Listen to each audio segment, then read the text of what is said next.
He's 40 feet away near the timeline. Now Jimmer sizing up Moss. Oh, no. Oh, yes! Oh, yes!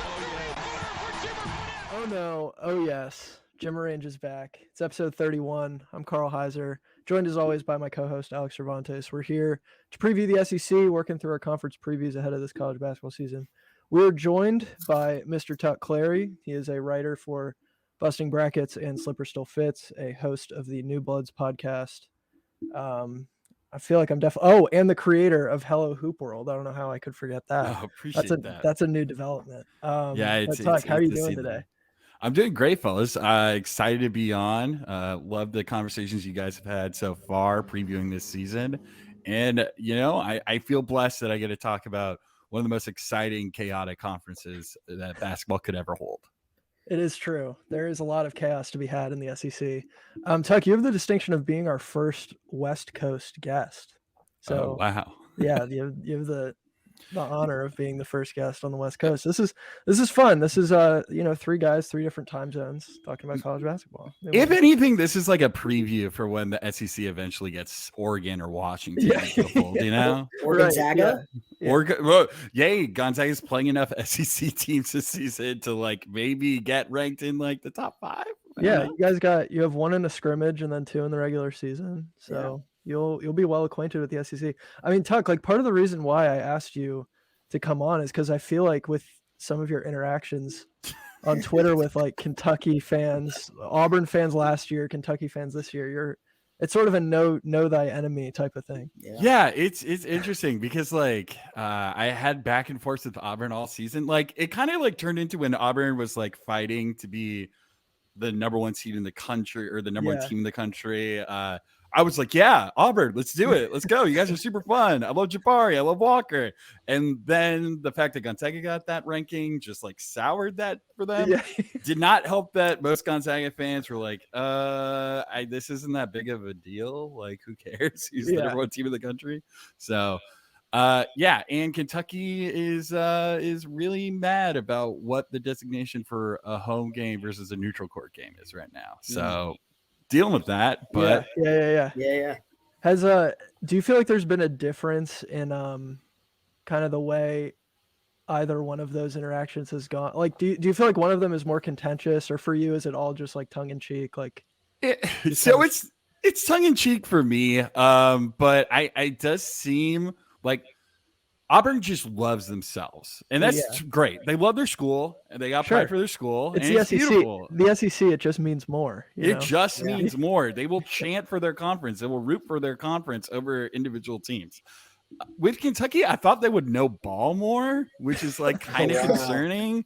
It doesn't seem like it's all on past history and just records rather than the fact that you have 5 stars, the fact that you have some of the most exciting players in the country. They don't bring that up. They bring up like Rupp Arena and the history of Rupp Arena, which is like not that great of an arena to begin with. But also, I don't think you should bring up the history of Adolph Rupp. Like, I don't think you want to have that discussion. Like, I don't know if you want to talk about that. Like, that's my if you're gonna, I don't know. Maybe that's just me, but yeah, I'm with that. Alex, do they have any Helms Foundation championships? Yeah, they do. They do, like in the 1930s. And then 4 of them, 4 of their national championships came before the Civil Rights Act. Woo. All right. Well, we'll talk about if 4 of their national championships came before Texas Western, if we want to make that like delineation too. Yeah. So Tuck, I mentioned that you are one of the hosts for New Bloods, and I think kind of thinking back to when we started, you guys started around the beginning of last season as well. Right. Mm-hmm. So what has that experience been like, building that podcast with those guys? You've had some players on, you've, become kind of a mainstay of the Gonzaga community. Yeah, it's been super fun. We wanted it to be Gonzaga related in some capacity, but really shine a light on West Coast hoops in general, just the national landscape as well. My co-host Josh Linke is a sicko for mid-major basketball to the point that we're like, dude, nobody cares. Like, stop. But he's grinding up there. It's just been really rad to talk to a lot of the WCC programs that are on the rise, some players that are on the rise, and just like really having conversations with just different levels of this game and talking to folks. What's it like getting players on the pod? Like, what's that process like? Do you have to go through the SIDs, or is it more so just like a? Yeah, it depends. Sometimes we've been sliding into DMs. So most of the time, yeah, we talk to the SID. SIDs usually hook it up because these are guys that are like great players, but for whatever reason, just being in a smaller conference, they don't get the recognition. So most of these guys are like hyped to be able to talk to somebody about their game. Mm-hmm. Absolutely. And then your new project is Hello Hoop World. So if you want to talk a little bit about that. Yeah, I'm starting a Substack newsletter that is going to turn into some other things down the road. We're ironing some things out, but just to, I don't know. I love just multiple ways to like approach basketball, especially college basketball. We may be helping some players with some NIL stuff. Just a lot of fun like developments and things that I think is lacking in the college basketball community that could be just a fun way for fans to engage beyond just simply talking shop, you know? Great. Yeah. It's a good opportunity for a call to action. Anybody listening to the podcast, make sure you go subscribe to Hello Hoop World. Tuck does really good work over there. You have some other people writing for that, don't you? Yeah. Jacob Saliga down in Arizona. He's a high school basketball and football writer. He crushes it. He knows far too much. Honestly, he's an SEC sicko. He's obsessed with Auburn, which has been an interesting thing of in the DMs. Jacob just being like, why are we talking like this? Why are we doing this? But yeah, Josh has helped me out a bit. It's been a fun thing just to like give a different perspective on these top 100 lists or these top freshmen or guards and forwards. Yeah, sweet. All right, let's dive into the SEC now. I think we're just going to, as always, we're going to go right through the teams, starting with the generally accepted top of the conference. And I think this year, the sort of consensus is that it's going to be Kentucky back at the top of the conference. Left a little bit of a sour taste in fans' mouths. 2 years ago was one of the worst seasons in program history. And then you follow that up with a year where people were picking you to go to the Final Four, win the national title, and then you lose to St. Peter's. But returning National Player of the Year, Oscar Tshiebwe, you return Severe Wheeler at the top of the key. So do you guys view this Kentucky team as a title contender that's reloaded, or are people overrating them a little bit? They're a title contender. I don't know. That top 9 is one of the most ridiculous in the country. I don't think you can invalidate a team because like you can't invalidate a team that returns to National Player of the Year regardless of what injuries they may be suffering in the lead up to the season. Wheeler's going to have another year under Cal's system, right? Like you bring in 2. It's a smaller freshman class than what we usually expect with Kentucky, but Livingston and Wallace are going to be great, especially defensively for them. Then everyone's been raving about Top and making that leap. So I mean, if all of that outside noise comes together, plus you bring in Antonio Reeves, whether you start him or whether you want to bring him off the bench, that's just a lot of pieces that are really good. Plus CJ Frederick too. Like you're telling me he's your 7th or 8th guy. Yeah, they're definitely a national title contender. Yeah, I totally agree with that. I think it's interesting because I think that they have quite a range of where they could end up. I don't think they're going to flop like they did last season, but it's just interesting because clearly there was an issue with the fact that there wasn't a lot of point guard depth last season with Severe Wheeler. He missed 4 games, and he's a great player. And like you said, Alex, he's going to develop and further grow under Calipari's system. But also to some degree, he's small. He's small and he's injury prone. And the idea of not having a clear backup point guard, I really, really like Cason Wallace. Cason Wallace throughout his recruitment was one kid that I was excited to see where he was going to end up because he was a late riser. He's an absolute bulldog 2-way player. He can do off ball things really, really well. So asking him to go on ball is going to be a bit interesting. And then again, like you mentioned, it's hard to tell with the propaganda machine down in Lexington exactly who is going to take a next step. Like Jacob Toppin did look really good in the Bahamas, and Calipari has talked endlessly. I think he said whoever is the guy that spends the most time in the gym is the guy that pops off. And Jacob Toppin has spent the most time in the gym. Yeah. So, like, you want to believe it. But again, this is a guy that takes 4.3 threes a game or 4.3 shots a game, and it's like kind of just hanging out. If he does start having that tenacity to be like a second option, Kentucky's a national championship worthy team. I think Antonio Reeves is going to be really, really good for them. He's a solid player. They have so much shooting. Like, the big issue with this Kentucky team last year was the fact that, outside of Kellen Grady, who was their shooter, Ty was at times, but that was inconsistent. Severe was clearly inconsistent. So dealing with that, and I find it wild how high people are on CJ Frederick. I think he's going to be a really good, like you said, eighth guy, bench piece guy. But like, we're making a catch and shoot sharpshooter into something that I don't know if he can really develop to be more than that. But isn't that okay to a certain degree though? Like, if he is just your 3-and-D guy, you have so many other guys that you're going to run your offense through. Like, yeah. I just have heard a lot about how CJ Frederick is going to like fight to have a bigger role on this team eventually, which is like, I could see it maybe, but I think the two X factors are Jacob Toppin and Chris Livingston to pair next to Oscar Tshiebwe. Livingston is a just unbelievable talent in the transition game. And yeah, I think he can guard probably 2 through 4 pretty stoutly. So we'll see. Mm-hmm. I think one of the reasons why people are hyping up Frederick a little bit is because he's really the only established shooter on this team, because Severe Wheeler, like, great facilitator, not a shooter.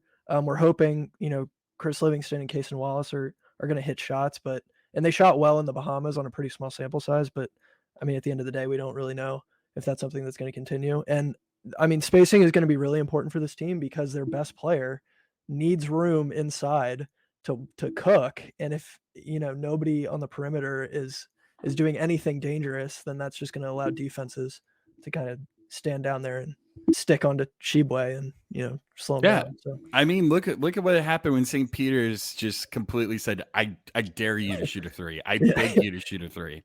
And they did. They did. I mean, yeah.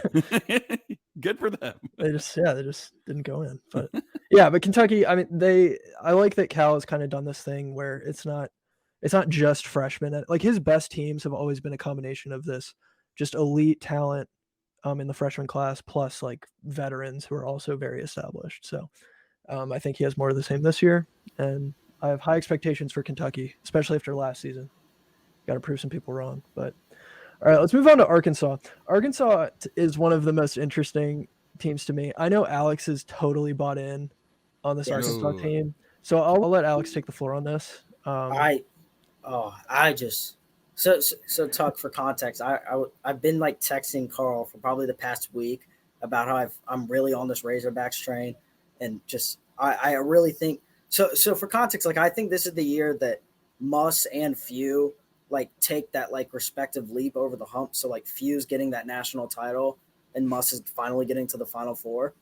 And I'm not trying to like pander to you in that regard, but like I felt this way for like the summer. I just love the common in my head, right? And like they've played in a scrimmage, right? And they did hoist a lot of threes when they went overseas, and like Muss said that might be a problem because they were missing a ton of shots, or it might have been turnovers that was the key problem. But I just love. I don't think they're going to win the SEC regular season because they don't have like enough. I think it's going to take a while for them to gel, but I love them like as a March team and Muss being able to scheme for them. And I just think the trio, like the freshman trio of Anthony Black, Nick Smith, and Jordan Walsh is just so dynamic. Like, I just like they can all switch. Like, I'm excited to see what their small ball lineups look like. They really are so deep, and I think I'm putting a lot of like faith in Muss. And while I don't want to like Seth Davis Sharpie, Arkansas getting to the Final Four, like that is kind of how I feel about them. Yeah, I love that, and I love the energy of these freshmen. I think like this is one of the teams I'm most excited to watch this season, just to see the variables and how this could all go.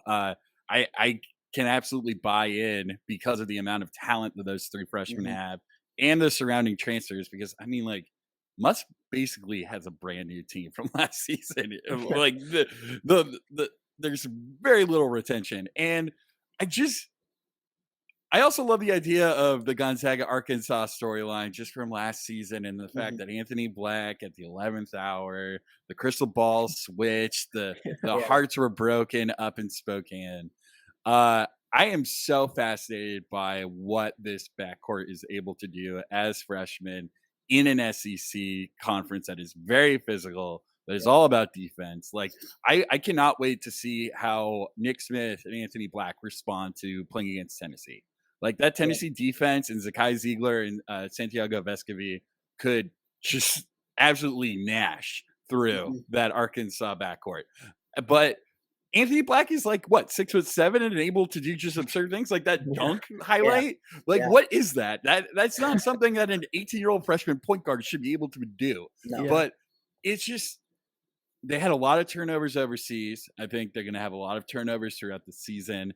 I'm pretty suspect on the Mitchell twins as like rotational pieces. Thank you. Okay. I like honestly, I can see a world where I mean Muss does this every single year where he goes from like a 9-man rotation to about February becomes a 6.5, 7-man Yeah. rotation.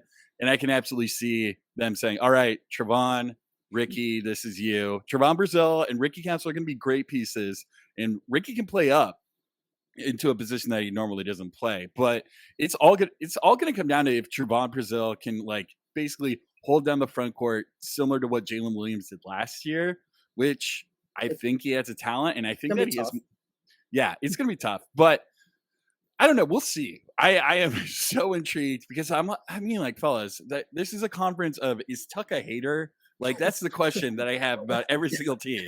Like, with this Arkansas team, I'm like, I don't know if I love a freshman backcourt. I don't love Anthony Black as your lead ball handler because, like, the whole pitch to him when he was thinking about Gonzaga was Mark Few in the stats said that he would be a 2 to 3 year guy, develop, not be the starting point guard this year, be the starting point guard next year, and become a rotational ball handler.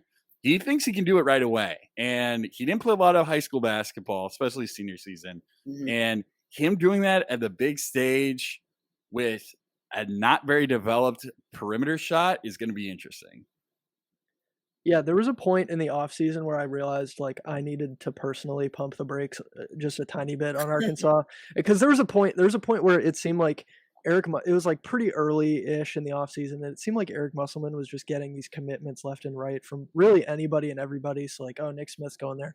Oh, Anthony Black's going there. Oh, Jordan Walsh is going there. Oh, the Mitchell twins are transferring there. And then I was like, hold on. Yeah. Just like They're not figuring that out how good. many scholarships they had left. Like my favorite thing in my group chat was so whoever saw it first would tweet out the John Rothstein tweet about a player transferring, and then we would wait and try to time the exact moment that it would say Arkansas has reached out to this player. Yeah. Like it was like 5 minutes most of the time. It was absolutely absurd. Well, because they just reached out to the Manhattan guy, Jose right? Perez. Yeah. Yeah. Yeah. Where's he gonna play? What is? Also, Yeah, I don't know no. how that guy can't play off ball. So I don't know. You're not taking the ball into Nick Smith's hands. Like I don't know how that fit works. Yeah. I have a lot of questions about what Nick Smith is in terms of like, is Nick Smith going to just be okay being off ball and the combo guard?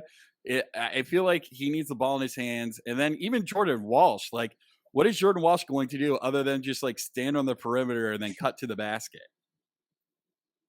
He could get like 10, 12 a game off of doing that. You just need him to play defense, don't you? Yeah. Oh, he's like, look, defense is not what I'm concerned with That's Arkansas fair. That's at fair. all. That transition points, if they get enough transition points, that could solve a lot of their issues for sure. Has there ever been like a true big three on any basketball team? It seems like it's like always the big 2 and 1, and like that's what I feel like is going to happen with Jordan Walsh, where he's going to be that third guy. Because like that's what happened with like Cam Reddish. Yeah, I was going to say, is Jordan Walsh this Cam Reddish? He might be. Oh, well, that 2015 team they had. Is Justice Winslow that third guy technically? He produced a ton for them. So like if I don't it's know. But we'll be coming back to this when Jordan yeah. Walsh gets benched by Tom Thibodeau in the NBA. No way. Come on. Yeah, I can't wait for the second unit for the Knicks of Obi Toppin and Jordan Walsh just glaring at Tom Thibodeau. Yeah. Yeah, so Arkansas, all that to say, there's so much top end talent on this team. Yeah. They have enough to go on a run. We've seen Arkansas make the Elite Eight each of the last 2 tournaments, so I'm willing to give Muss the benefit of the doubt because it's also just fun to ride the Muss bus. It's a fun experience to be on there, so I'm not getting off. But all right, next up, Tuck had mentioned them, Tennessee. So Tennessee loses Kennedy Chandler to the NBA. I was a big Kennedy Chandler guy, but they bring back Santiago Vescovi, they bring back Zakai Ziegler, and they will once again have a very stout defense. The question is, can regular season Rick actually turn it on in the tournament and maybe advance to a Sweet 16 perhaps, or even an Elite Eight? Because they should have last year, if we're being honest. Like, they were playing a team that shouldn't have even been in the tournament, and they folded. So yeah, I like this Tennessee team a lot. I think there are some clear offensive holes. That's also Rick Barnes' system in general creates offensive holes. There's just like a point where you just live and die by Vescovi shooting contested threes and then Zakai attacking the basket and then hoping a big picks up the rebound if they don't get a foul call at this point. I think that Ziegler in a larger role is going to be great. I think that he's just exactly the kind of guard fit for Rick Barnes' system in terms of being able to create dribble drives and then just like finding and facilitating guys out on the perimeter. I do wonder where that additional offense is going to be. I'm interested in how Julian Phillips is going to be used, considering that Brandon Huntley Hatfield left after a season because he couldn't figure out what to do in that half court system. Like there's nothing that an athletic wing that can jump out of the gym can really do when you're just basically placating the offense until you get a decent look. John Fulkerson, I think, is going to be missed to some extent. I think that I think we're putting a lot of stake into Olivier Kumwa taking a big step. We'll see. But yeah, I really like this Tennessee team in terms of the bench. Tyreek Key is a grad student or a grad transfer from Indiana State. He's a decent 3-point shooter, can add to that. There's just a lot of talent throughout the lineup. And then Josiah Jordan James is one of the better like upperclassmen in terms of defense. And it's just a matter of him developing his offensive game to see if he can contribute there. Yeah, with Tennessee, I don't know that they have. I look at the roster and maybe there are some like offensive limitations, but that's kind of to be expected with Rick Barnes' system and just kind of the personnel that he has. I don't see a ton of things that could, totally ruin Tennessee. Like, I think they'll be in the top 25 probably all season. But losing Kennedy Chandler, I'm just a little wary of the fact that there's nobody on this roster individually that like scares me to play them. And Kennedy Chandler, I remember finding out that Kennedy Chandler was listed at 6 feet because that dude plays like way taller than 6 feet. How does he have the court vision?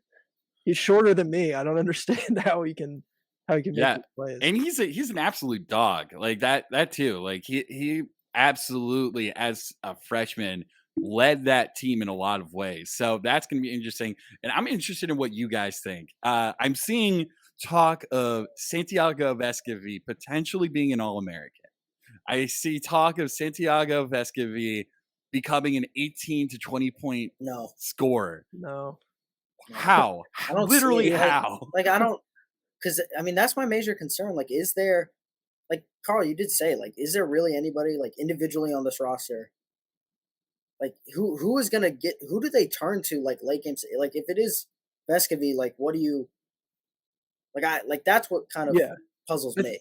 I think that's where the hype for him is coming from. Is like people want that he's got to be that guy. Vescovi. They're like, oh, it's got to be him. Like, let it be Vescovi. The Uruguayan sharpshooter. I just I'm so intrigued by it because also we previewed the preseason exhibition game between Mhm. Gonzaga and Tennessee. And we were talking about Vescovy, and did you guys know that he shot the 9th most threes last season? He's already Nope. shooting at a high Jeez. clip.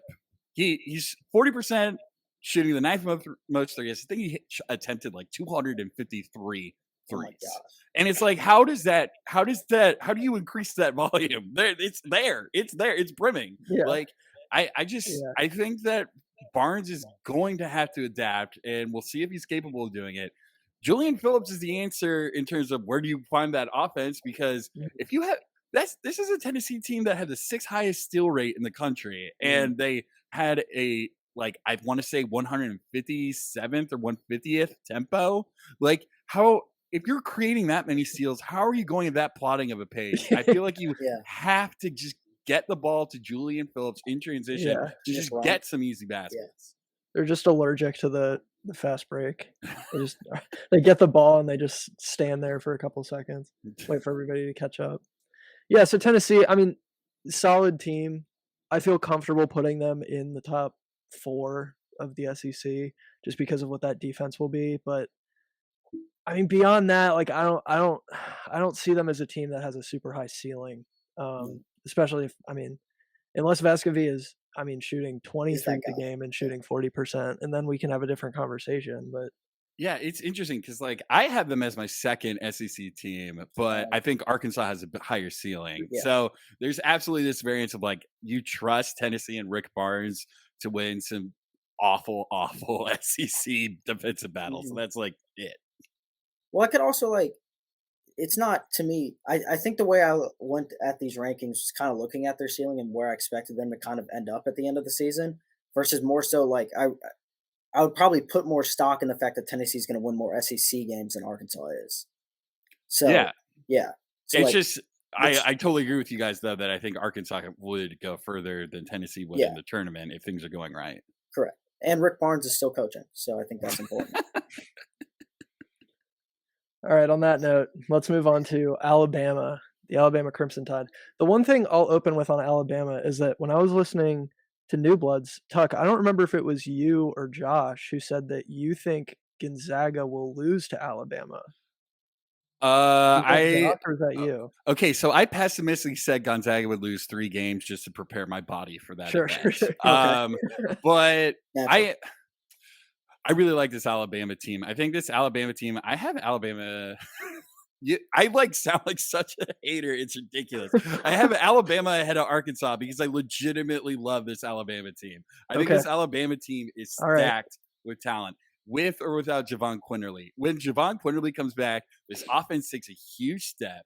But already without it, their defense is going to be better than it was last year because their defense was terrible last year. They have a lot of a return on the roster, which is honestly a benefit. I think Nate Oates is legitimately one of the best X and O coaches in the country. I just think that he just had a complete roster flub. I mean, how do you not blame the roster composition when, in the tournament, only one guy shows up for your non-mandatory shooting practice? That's an indictment on a roster right there. I think Alabama, Brandon Miller is a freshman that I'm incredibly high on. I think that dude can do so many things on both ends of the court. He's him. I am so terrified for the reason why I'm terrified of that Gonzaga game is because I'm Julian Strother is going to get posted by Brandon Miller probably twice. But he's going to poster everybody. So that's just the thing. I really like Sears in the transfer portal. I think that Alabama just has a lot of dudes on the team that are capable. I think the offense is going to be better just because the ball's going to move more. I think especially if Quinterly's going to be brought back into the fold. I think that the isolation stuff isn't going to be as big of a priority for Nate Oates' team. I just really, really I love Noah Gurley. I really like Noah Clowney. I think Charles Bediako is maybe one of the most underrated defensive centers in the country. This team just has a lot going for it.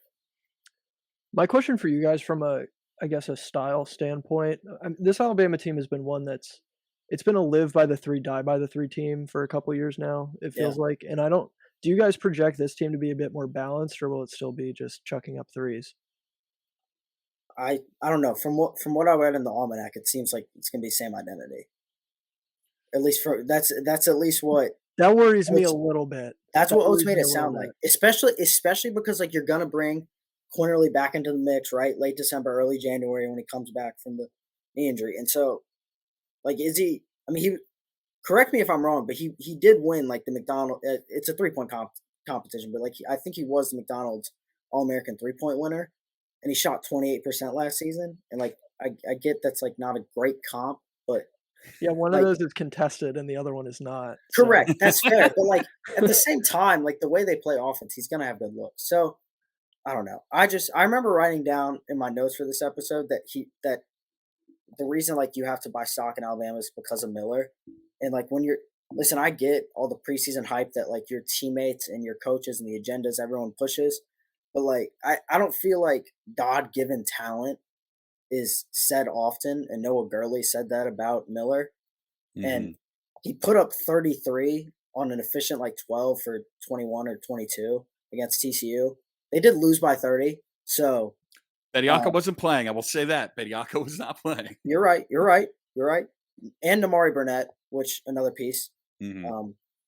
But yeah, I think it's a good fit. And Bradley excites me. Another one of those like high octane freshman guards. He's going to get downhill. He can't shoot it, or he has not shown a great ability to shoot the ball. So I don't know like how much that fits in the system. If he just gets really confident, I guess that's fine because you're going to take the threes anyway. So, but yeah, they're solid. I'm not sure I'm as high as like Tuck is, but they're definitely a top 20 team. I look, if they continue being a chucking 3-point shooting team, they're absolutely not what I have them as the third best team in the country. But I think because of Brandon Miller, because of the talent, they want to get. I know for a fact that they want to get Charles Bediako more involved on offense, have him do a little bit more than offensive rebounding. I just think there's just not there's no way with Javon Quinterly and Jane Shackelford last year that they weren't going to chuck a lot. Yeah. Hey, that's just two dudes that are like, that's what they do. So I'm hesitant to think that they're going to have the same style.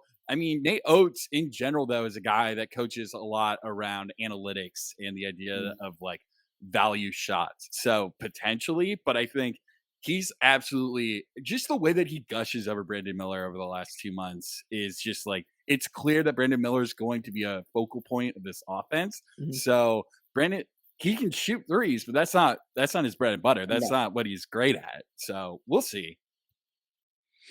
So as the person here who's highest on Alabama, like what do you think their ceiling is? I think their ceiling is Elite Eight.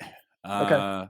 I think if they could absolutely just be a nightmare if they get hot. I mean, Javon Quinterly, yeah, he was inconsistent last season, but he also was asked to do so much. So I think if he's like given the opportunity to like actually have some guys around him that are creating on their own, that he doesn't have to do that as much, and in a more specialized role, he could be huge.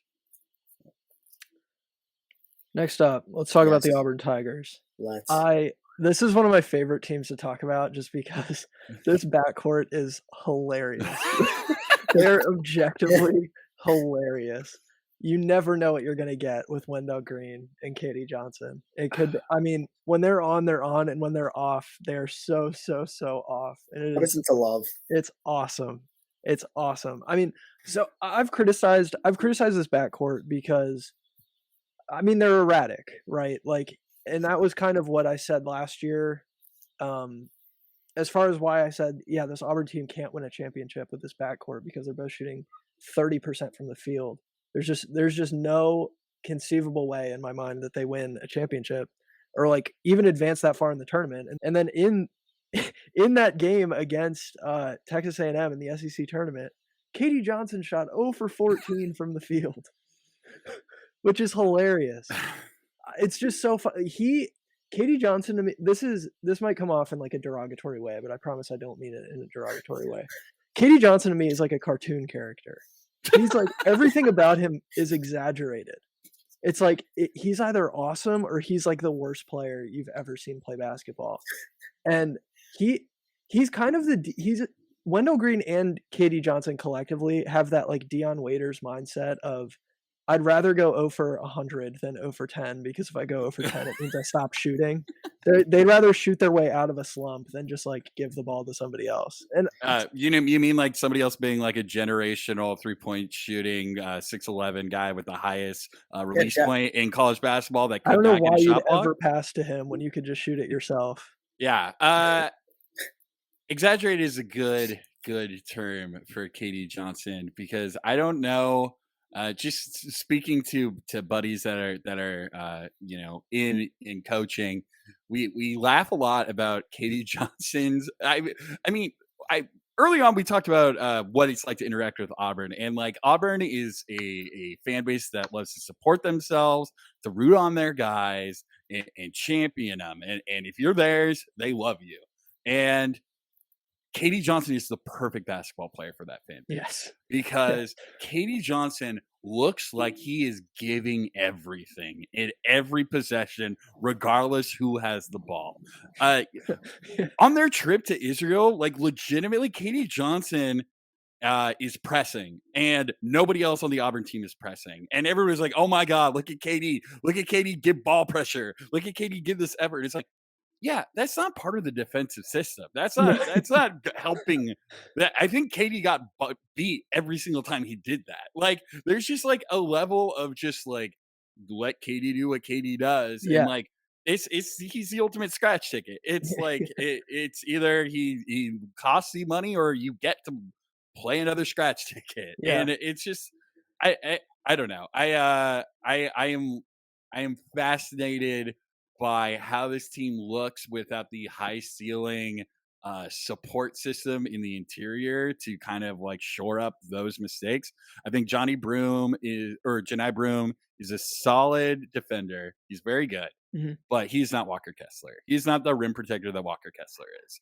The idea that he is going to be the big eraser for that team, just I don't see it. So with Wendell being generously 5'10", I think if he got a haircut, we'd have a different assessment for his height. With KD Johnson over pursuing and basically doing the human version of slapping the court every defensive possession, I just don't see how that defense continues to be what it is. And like you said, this is a backcourt that is going to shoot you out of games. They shot you out of the Miami game. They turned the ball over enough to get you out of the Miami game.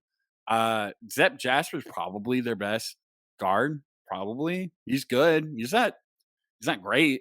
Flanagan's injury issues continue to be a thing. I was more bullish on the Tigers earlier in the offseason, but Chance Westry getting hurt this offseason is really what made me pessimistic about Auburn's chances, because that dude, for Auburn to get into the second weekend or the second week of the tournament, they need Chance Westry to develop throughout the season to the point where he's playing like legitimate rotational minutes at the start of the SEC conference schedule. He's not going to play basketball till December, likely. That pretty much ends that. And if you're going to get rid of pretty much the only legitimate 35+% 3-point shooter, I just don't see how Broome and Johan Traore are going to be able to have the spacing to showcase their game or even get the ball at this point. I'm not gonna lie. I don't know if I can add any better analysis than that. I don't really know if I can. Y'all hit the nail on the head.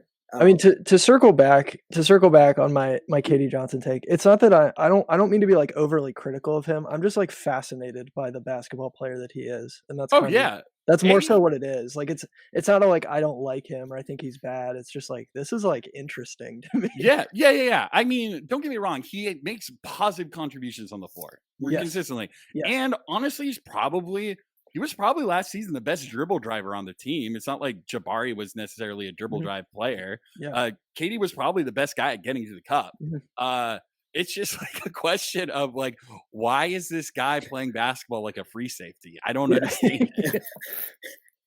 I mean, so I've called the backcourt erratic, but like one part of being erratic is that you're also like there's the part of erratic where you shoot 0 for 14, but then there's the other part where you win 19 consecutive games and are like covering 20-point spreads in in conference play, and like Yeah. they like we've seen them be really, really good. It's just like you're always wondering, when is the shoe going to drop and when are they suddenly going to disappear and not be able to hit water if they fell out of a boat. And I will say, I've heard from people around Auburn that Wendell Green has had a great offseason, and that he's really buying in and developing into like facilitating and figuring out ways to just implement what he wants to do on the court more so than settling for tough shots. So if he's able to do that, Auburn's a top 5 team in this conference. Yeah, I mean, I still think they'll be pretty good. I mean, they were a 2 seed last year for a reason, and I don't know that they're totally going to get the front court production that they got last year, but like the front court's not bad, which maybe that's not like what you want to say. Yeah. It's just like, oh, they're not bad, but and I think this goes with what we were talking about Kentucky. I think Alex, you said they've got more transfers and less freshmen. These freshman classes this year, next year, even to some extent the year prior, because of COVID, they're raw. They're not super developed. So expecting Johan Traore to just go in there immediately and just do what, a top 3 pick did is asking for quite a lot. Yeah. All right, let's move on to the Florida Gators. I'm intrigued by Florida. I am. I mean, Colin Castleton, potentially an All-American. I still think he's like pretty underrated. Like I think most people don't realize that he is legitimately one of the best bigs in the country. And now you add a new head coach in Todd Golden, who I put out a piece when he got hired, kind of asking if they jump the gun a little bit, because I get the appeal of having this very forward-thinking, like analytics-driven coach. But at the same time, it's not like he didn't like win a lot. So I don't really know like what my takeaway is there. And maybe Tuck, with like the WCC perspective, you can help me out on that. Yeah, we were talking about this on the New Bloods podcast about what Florida is immediately with Todd Golden, and whether or not Todd Golden with higher level of talent is necessarily going to translate and get him over a hump. Because like you mentioned, he didn't really win a lot. Like he had good gaudy numbers and like analytical numbers last season, which got him into the tournament. It's eventually iron's going to strike and get hot. Like you mentioned, Castleton is pretty much a perfect player for the kind of system he runs with continuity offense. I think that he's going to basically be a better version of what Johan Misalski was, which is the player that would have made San Francisco a real tournament threat. They lost to Murray State largely because he didn't play. And Colin Castleton is a great rebounder, which is something that Todd Golden's system needs.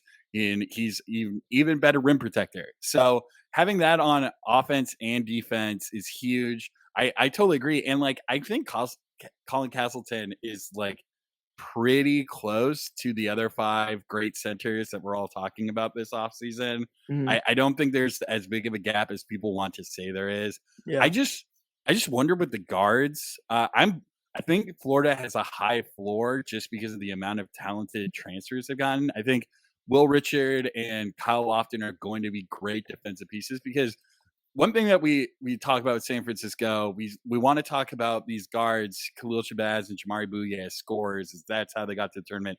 When it was also them on defense was really solid and good. And they had a high steal rate. Golden's defensive schemes are really solid. He did most of the defensive scheming with an assistant coach last year. And he didn't really have that much to do with the offense. So it's going to be intriguing what they do on offense. I don't think Will Richard or Kyle Lofton are the scorers that those 2 guards at San Francisco were. So we'll see there. I think Trey Bonham is going to really dictate what this team is capable of doing. Yeah, Alex, do you have takes on this backcourt that Florida has? Do you like them, not like them? I mean, I like I don't know. Like the SEC is we've talked about like how important defense is, and when you have a veteran such a veteran presence in Lofton. I don't like it. It's year one for a lot of them under under Golden, but I don't know. Some of that's got to translate from St. Bonaventure, right? Like maybe he doesn't put up what was it? I think he put up like 13 and 5. I mean, or 6. So if he can get to the 4 or 5 assists a game, like I agree with Tuck that they're not going to be the same scorers, but like you've got an All-American center there, like that determines how high your ceiling is, and so I think it's like maybe less stock in the backcourt, but you can get guys to contribute anywhere in the realm of like, and maybe this is too generic of a take because you can point the finger like to a lot of teams and just say, well, if these 3 backcourt guys can go 10 to 13 on any given night, right? Like that'll just because their focal point is down low, right? Like that's a generic take, but I genuinely think that's true. Like Lofton's a good backcourt presence. I don't know. Like yeah. My final take for Florida, and maybe this is a hot take. My pick for defensive player of the year out of the SEC is Alex Fudge. Let's go. So I like that a lot. That's my take. So I'm going to end with that. But we'll move on to Texas A&M. Here's my one note on Texas A&M, and it's that when I posted our so I've been posting through our preseason top 25 on TikTok, and we kind of did like an honorable mention type of thing where it was like, here are the teams that finished like 30 to 25 or whatever. So I'm not going to do like a full video on them. And somebody commented like, how dare you not rank Texas A&M? And that's like been the only how dare you I've gotten of any of these previews. And I just don't, I think Texas A&M will be fine, but like this narrative that they should have gotten into the tournament when they played, Sisters of the Poor in the non-conference and then lost 8 consecutive games in conference play. Like there's just no way. Yeah, I totally agree. I think that Texas A&M is a tournament team this year just by the fact that their defense is really good and they're going to win games because of their defense. But I do not think it is a crime against humanity that Texas A&M, who didn't care about basketball or winning basketball until February 14th, Valentine's Day, like that they were somehow given some injustice. It's kind of wild to me. And honestly, it's kind of wild that Buzz Williams went up on that with that manifesto that was like, 20 some pages about the analytics to why this team deserved to be in the tournament and what you did to these student athletes. It's like, Buzz, you guys are terrible for the first 2 months, like legitimately bad. I don't know. I think it's going to be interesting to see how they score. I don't really see a lot of offense on their team really at all. I think Wade Taylor's a tough guard, but other than that, I just think this is a team that is going to win a lot of like 60-point games and muscle their way. I'm so worried. Can anyone on the team in general, but like, can any one of those guards replace Quentin Jackson's production offensively? And I mean, Tuck's already shaking his head no. And so like if Henry Coleman, listen, I love Henry Coleman, right? But if Henry Coleman's your leading scorer, is that not a little bit of a cause for concern? And can Julius Marble, like, have we really, like, we've seen bits and pieces at Michigan State, but if he's your starting center, is he can contribute defensively right away, but is he offering you more than 8 and 6 rebounds on any given night? So I do agree.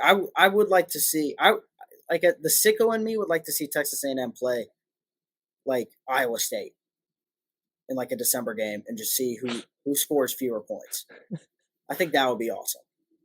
To see a 40-point game in December, like yeah. I understand that we miss college basketball a lot, and like we're hyped for the season. So we got to get to at least January, Alex. Yeah, no, but like here's what I'm saying: it needs to be in like that stretch, right? Like we have holiday hoopsgiving on like December 10th. Like we get the Baylor Gonzaga game, and then like a week later we get like those December 10th games, and then we have like December 17th. Give me that on like the Wednesday, like December 14th. Yeah, Merry Christmas. Here's the worst basketball game you've ever seen. Yeah, no, here is a bag of coal. Like, can you imagine, like, forget Michigan State Gonzaga on an aircraft carrier. How tight would it be for these two teams to be on an aircraft carrier? Like, think about how many basketballs they would lose. Put these teams on, like, ESPN2 at, like, 7 p.m. on a Wednesday in December, and I'm hooked. I'm watching it. I know that kind of got derailed from Buzz Williams and the Aggies, But I just don't think we have very much to say. I don't know that there's nothing really that jumps out to me. Like I yeah, think we'll like be their okay. offense, there isn't much. Yeah, Julius Marvel's interesting. Kalen Robinson off the bench could be something, but ultimately, somebody's going to have to be able to score more than 12 points a game, and I don't know who that is. Yeah, and just don't lose 10 games in a row. Also, Yeah, play basketball in January. Rebound the damn Yeah. ball. Like I don't grab the ball when the other team misses. Yeah. Please.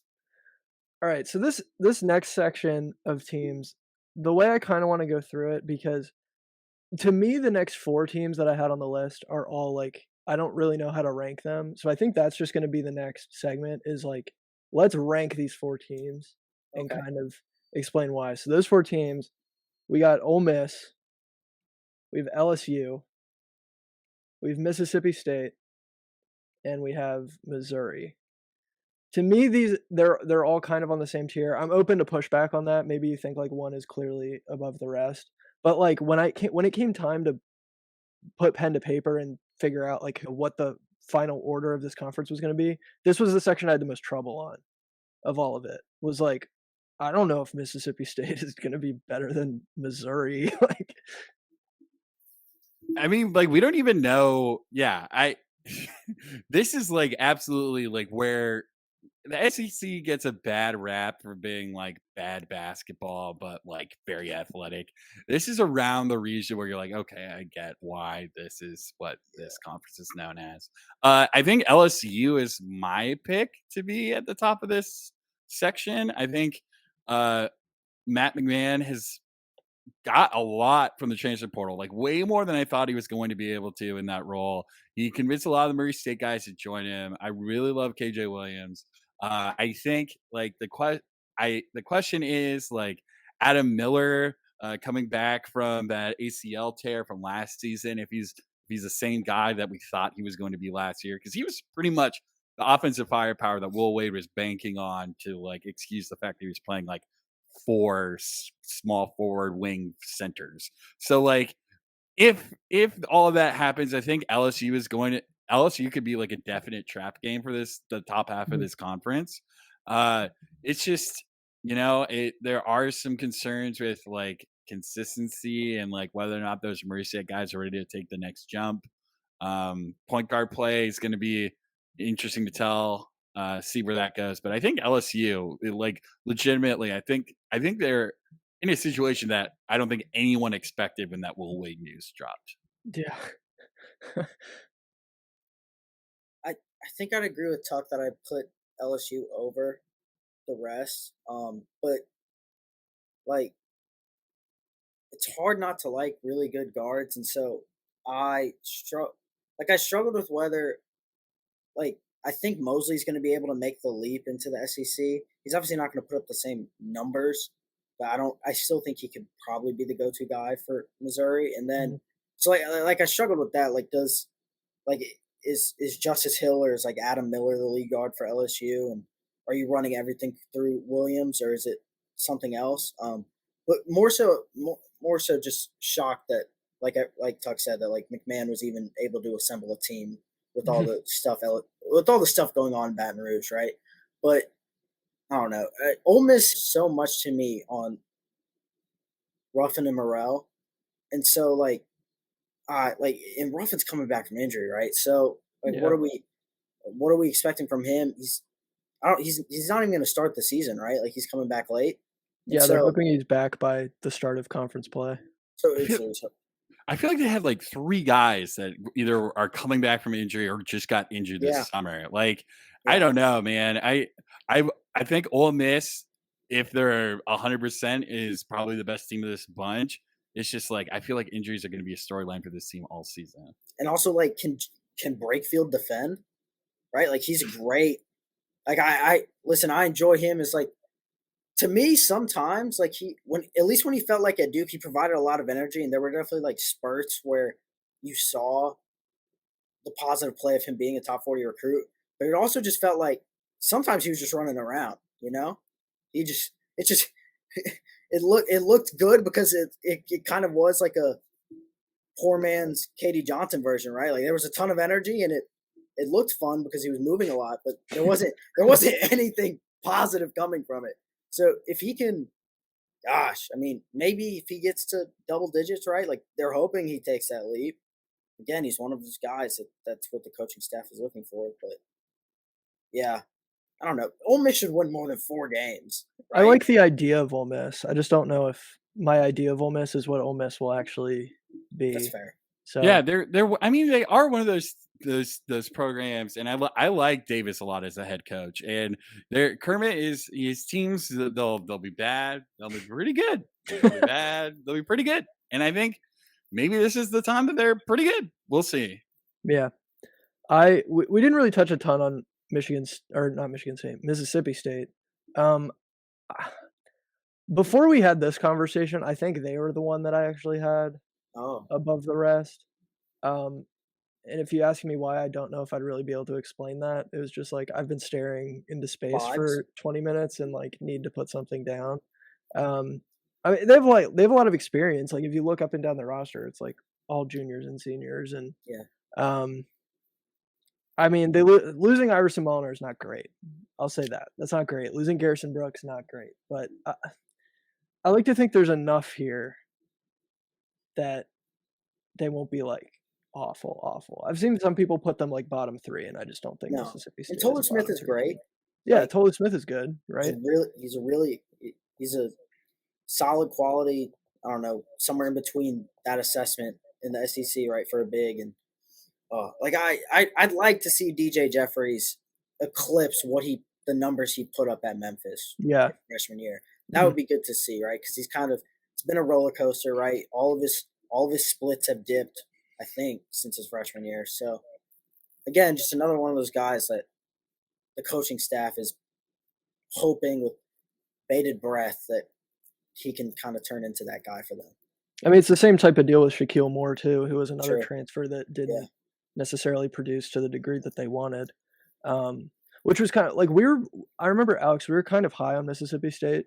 Last year, yeah. Last year. Mm-hmm. Last year we were super high. Because there were a lot of like guys that we thought could predict. Like that was kind of the story of their season, was like, oh, none of these transfers ended up being good. Yeah, I thought Garrison Brooks was making like all SEC second team. I thought he was going to put up like 15-9. That did not happen. Yeah.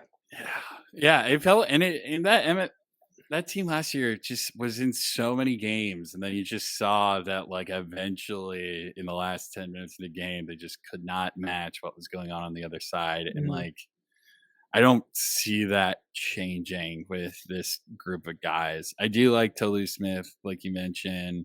Maybe Shaquille turns the corner, but is Deshaun Davis going to be that guy? I don't know. So here's something that scared me off of LSU a little bit. So I saw what the beginning of their SEC schedule is. It's a nightmare. It's okay. Here's the start of LSU's SEC schedule: Arkansas, at Kentucky, at Texas A&M, Florida, at Alabama, Auburn, Tennessee, at Arkansas. Didn't McMahon think he was getting pranked? Yeah, he said he thought somebody was playing a prank on him when he had to read that schedule. That is a heinous schedule. I think they could get absolutely buried. Like I think they're gonna be playing catch up, I think, after that, which worries me a little bit. Especially because you have so many guys who have to adjust. Yeah, that's a lot right off the bat. I have no idea how that is going to turn out okay whatsoever. Did we add that they also, I'm looking at their schedule now, they have Texas Tech coming into town in between some of those games. Oh, good. Yeah. That's a SEC good break. Big 12 challenge. They've got Texas from Tech the physicality. Yeah, they'll be able to get some points there. Yeah, I buy McMahon long term, but probably not. From December 28th to February 4th, they're going to play 1, 2, 3, 4, 5, 6, 7. They're going to play 8 ranked teams. Wow. That's awful. All right, let's move on to South Carolina. Ooh. This roster is bad. Like, can we just get that out of the way? It's like it's Gigi Jackson, and then the rest of the roster is not good. And I'm seeing people like, I think in the Almanac they were like 10th or 11th, and I just do not.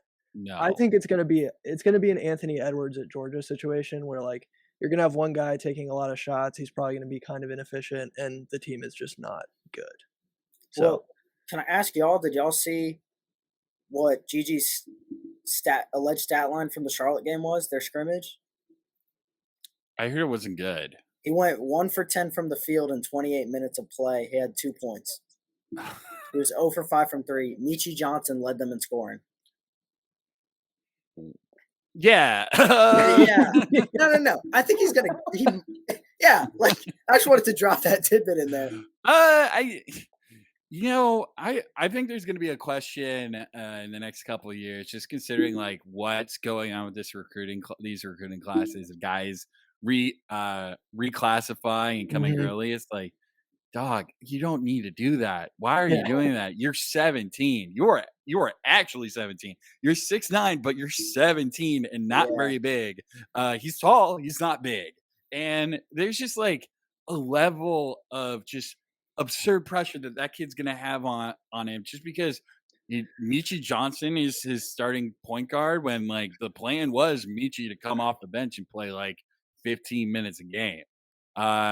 That loss of Abrima Diba is just massive. It was already they were going to be on the ropes, and just having him as the only guy that's supposedly going to be able to get his own shot off or create for himself, that's going to be a disaster. And like, it's going to be a learning situation for that whole team. I think ultimately it's Lamont Paris is a good coach. So like, I think they'll adapt and they'll figure some things out. So it's not absolutely cratered, but there's just no way that they can be anywhere. I have them as 14. I don't know how they finish above 12. There's like the idea that they're the 10th best team in the SEC is frankly absurd. Also, like, I'm gonna butcher his last name, but if Bozeman Verdonk is your starting center, that is so concerning. And listen, like he had a couple really good flashes there. I think I remember him playing really well in that Purdue game, right? But like, if that's what we're going on, and we're hoping he can have 32 games of a 7-minute cameo against Purdue, like I can't see it. And like, and Gigi, he can't. Like while I think the mechanics of his jump shot are there, he has not shown an ability to stretch the floor. So like, if you're gonna give him 15 shots a game, and he's got to go like get it against all these physical guys, like it's gonna be so tough. This is like I honestly don't like, a lot of questions can be asked, but like his road as a North Carolina commit versus his road in the SEC, like I can't think of a starker difference. He could have just waited a year and gone to North Carolina and been the guy. But also like, think of who he would have been surrounded by. Like, you're gonna get a year 4 RJ Davis leading the way for him, right, at point guard. Good, isn't that good? Yeah. Like, and then you have Seth Trimble coming in too, and Simeon Wilcher, and like the talent he would have played with, like yeah. I mean, with South Carolina, at the end of the day, if Michi Johnson is your leading scorer, and this is no disrespect to Michi Johnson, but like, you're not a good team if he's your leading scorer. You're just not a good team. There's been a couple no disrespects in this episode, which I think is the most so far in the previews. When I come on his slander season. Tuck is a self-declared hater of like every single team in the SEC. Yeah, apparently. Yeah, I can't wait to watch all of these teams, and they all suck. Yeah. Let's talk about. We'll just run through Vanderbilt and then Georgia really quickly, because these are. I mean, we're at the bottom of the barrel at this point. I'll throw my hat in the ring for Jerry Stackhouse. If he coached in not the SEC, I think people would think he was actually a really good coach, because absolutely. Like, so Vanderbilt last year, I mean, they had Scottie Pippen Jr. granted, but they went to the NIT quarterfinals.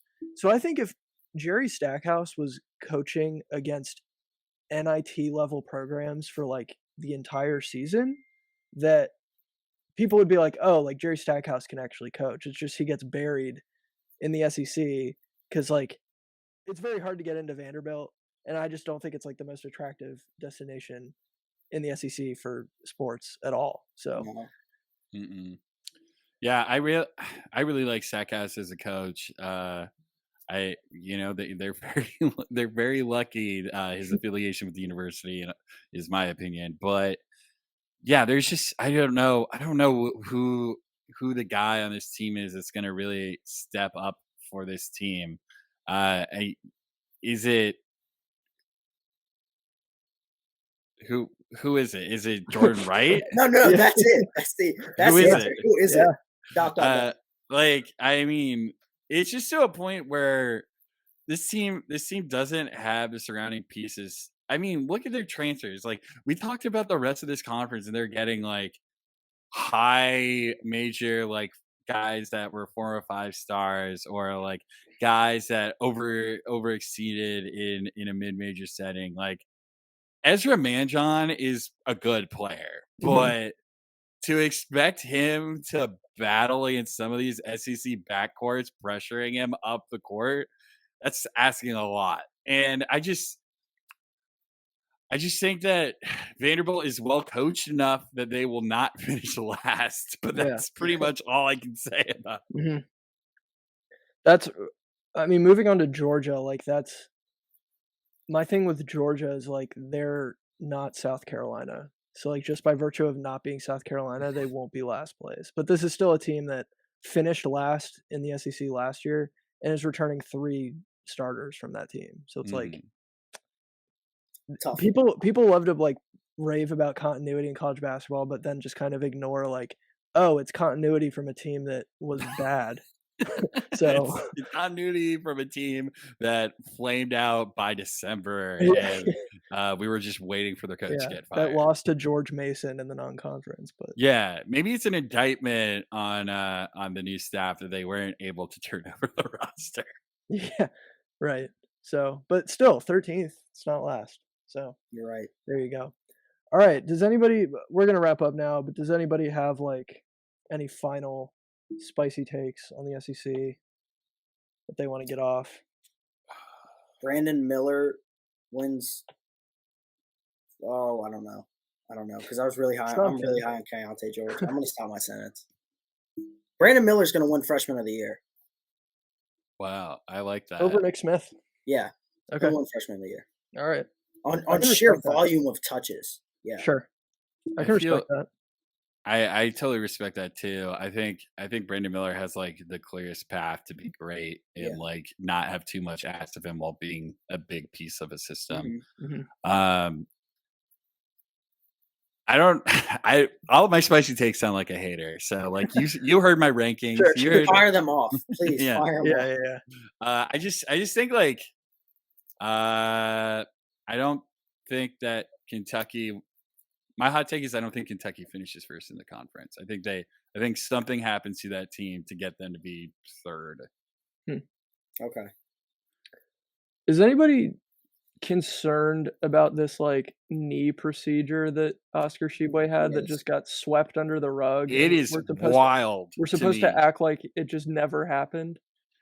The fact that like Calipari just tweets it out in like a 1 sentence, like a very small, quick procedure. Like, I'm sorry, a knee procedure. The thing I'm not going like, how serious was it? Well, it didn't take a lot of time. It was pretty brief. Like that. But then he couldn't walk. Yeah, like what are we doing here? I don't know. The fact that he was on crutches for their fan fest, but then like I don't know, is the rumor true that he was running on an elliptical like a week later? Like I have no idea what to make of it. I love it because the manner in which he tweeted it, and I think more coaches should be more active on Twitter because of it.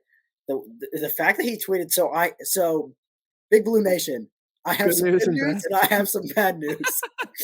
The good news is Oscar should be ready, and then he waited like 5 minutes before firing off the bad news. He wanted the engagement. He needed the engagement. Yeah. I felt like the guy at the end of 7, if you've seen 7, he's just like, "What's in the box?"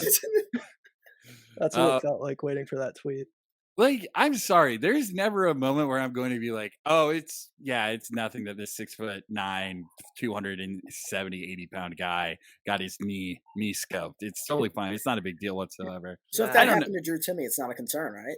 Yeah. I'm not just lighting prayer candles and turning my phone on silent in night mode. I'm definitely not like just looking into the abyss.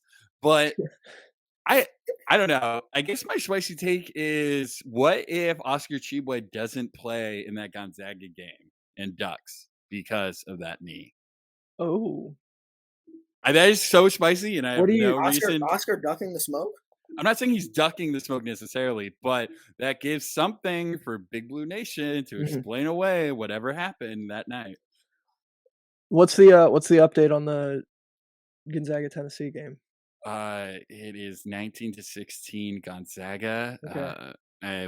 Gonzaga fans for the last week have been talking about whether or not Julian Strother's the 4. Anton Watson started, so much to discuss. Okay. Did Malachi Smith start at the 3? Malachi started. Okay. Interesting. I think. Wait. Malachi didn't start. No, he didn't start. Strother at the 3 was Sheer Bolton and Nolan Hickman. Okay. Yeah. Gotcha. What do you think? This will be my last question for Tuck before we finish up. But what do you think, including this game that they're currently playing, what do you think Gonzaga's record against the SEC is this year? So I think they have 3, including this. I'm just gonna go undefeated. Nice. I said I like 0-2 on the podcast where we were breaking down the schedule, but like that was just doomer mode. I'm ready to call it, fellas. I think Gonzaga is well, I don't know. I think Baylor is a scary game for me. Texas on the road is going to be interesting, but SEC wise, we discussed it. It's a flawed conference in terms of offense, and if Gonzaga plays extended 4-guard lineups, this offense, I don't know what can come close to it. And that's not some rose-colored glasses. They have 3 40% 3-point shooters around Drew Timme. So indeed, that is scary hours. A problem for opposing teams. All right, great. I think that's going to wrap us up. Thank you to everybody for watching. Big thank you to Tuck for sacrificing over an hour of his time and diverting his attention away from the scrimmage. Yeah. Hey, it was fun. I enjoyed talking SEC with you guys. I'm ecstatic that this season is about to start. Yeah, we're so close. We're so close. Everybody, make sure you go check out Tuck at Busting Brackets. At Slipper Still Fits. Listen to the New Buds podcast. Subscribe to Hello Hoop World. Tuck does a lot of really great college basketball stuff in a variety of different formats. So depending on what your preferred format is, I'm sure you can find it. Tuck, do you have anything beyond what I said that you would like to plug? No, you guys have been so kind, and I'm looking forward to talking hoops with you guys down the road. Absolutely. Sweet. Our Twitter handles are down at the bottom. Be sure to give us a follow at Gym Range Pod on Twitter, TikTok, and Instagram. And our personal handles are down there. Follow the show on whatever, YouTube, Spotify. I don't know. I think we have too many. I might need to start cutting down on some of these links. I have too many things I need to say at the end of the show. But for me, for Alex, and for Tuck Clarry, that's going to do it. We'll see you.